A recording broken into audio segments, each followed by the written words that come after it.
Imaginez un milliardaire qui s'ennuie profondément. Et au lieu de s'acheter une énième voiture de sport, il décide de claquer plus de 130 millions de dollars pour réaliser son rêve d'enfant, faire un blockbuster. Sauf que, au lieu d'un chef-d'œuvre, il a créé l'un des plus grands fiascos de toute l'histoire du cinéma. C'est la question qui est au cœur de cette histoire complètement folle. Comment est-ce possible? Accrochez-vous bien parce qu'on va décortiquer ensemble comment une ambition sans limite, un ego surdimensionné et franchement un scénario désastreux ont pu mener à un naufrage aussi total. Allez, on rembobine.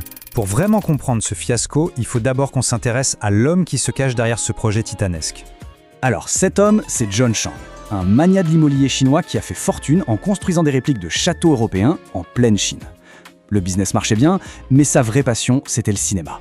Alors, en pleine crise de la quarantaine, il a décidé de se lancer dans un projet un peu démesuré. Il voulait créer une franchise pour concurrencer les plus grands d'Hollywood. Il parlait de jeux vidéo, d'un parc d'attractions. Il se voyait littéralement comme le futur Walt Disney chinois. Et pour ça, il était prêt à mettre le paquet. Plus de 130 millions de dollars de sa poche. Pour vous donner une idée, à l'époque, c'était un budget absolument monstrueux, même pour les standards américains. Le problème, c'est qu'avec tout cet argent, on pourrait penser qu'il y a une base solide. Sauf que non. Avant même que la première caméra ne tourne, le projet était déjà condamné par son scénario. Un scénario écrit par John Chang lui-même. L'histoire, c'est un mélange improbable entre Transformers, Le Seigneur des Anneaux et une mauvaise pièce de théâtre. Aucun réalisateur sérieux n'a voulu s'approcher de ce truc. Le premier, Jonathan Lawrence, a vite déchanté.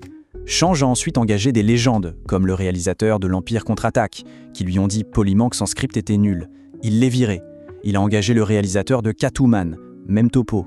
Il l'a viré aussi. Finalement, 2 ans plus tard, il a rappelé le tout premier réalisateur en agitant le budget énorme sous son nez. Et Lawrence a accepté en se disant qu'il y avait moyen de se faire un bon billet. Grosse erreur. Une fois le tournage lancé, les problèmes ont littéralement explosé. On est passé d'un simple mauvais scénario à une production dangereuse, chaotique et complètement hors de contrôle. Le casting, c'était un sacré mélange. Des stars comme Monica Bellucci ou Sharon Stone ont senti le piège et ont refusé direct. Du coup, on s'est retrouvé avec un jeune acteur quasi inconnu, l'actrice Olga Kurilenko, et pour jouer la reine des sirènes, la petite amie de John Chang, qui, au passage, ne parlait pas un seul mot d'anglais. Parfait.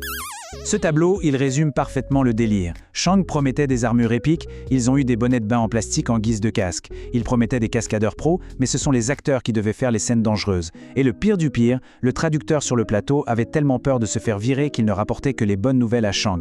Du coup, le milliardaire était persuadé que tout se passait à merveille. Et ça, ce n'est que la partie visible de l'iceberg.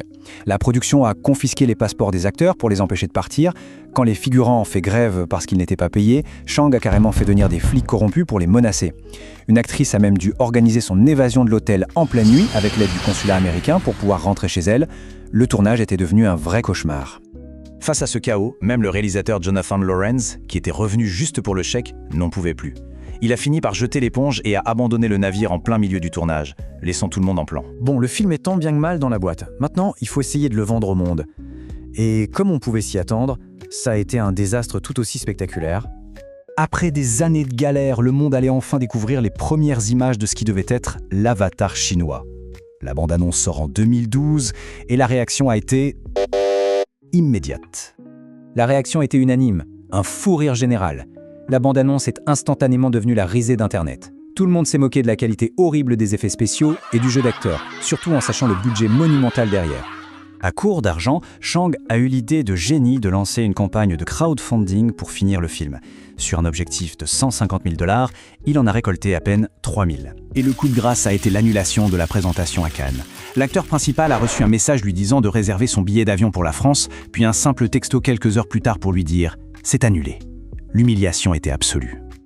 Alors au final, qu'est-ce qu'il est devenu ce projet monumental ? Après avoir payé une fortune à l'un des monteurs de Steven Spielberg pour tenter de sauver les meubles, le verdict est tombé. Le film est un nanar. C'est-à-dire qu'il est tellement raté, tellement absurde, qu'il en devient drôle. Mais de manière complètement involontaire. Aujourd'hui, le film est toujours introuvable. Il n'a jamais été distribué, ni au cinéma, ni sur une plateforme, nulle part. C'est devenu un film fantôme, une légende des plus grands ratages de l'histoire. Et le plus dingue dans tout ça, c'est John Chang lui-même. Dans les rares interviews qu'il donne, il continue d'affirmer que le film est toujours en production et que le monde n'est tout simplement pas encore prêt pour son chef-d'œuvre.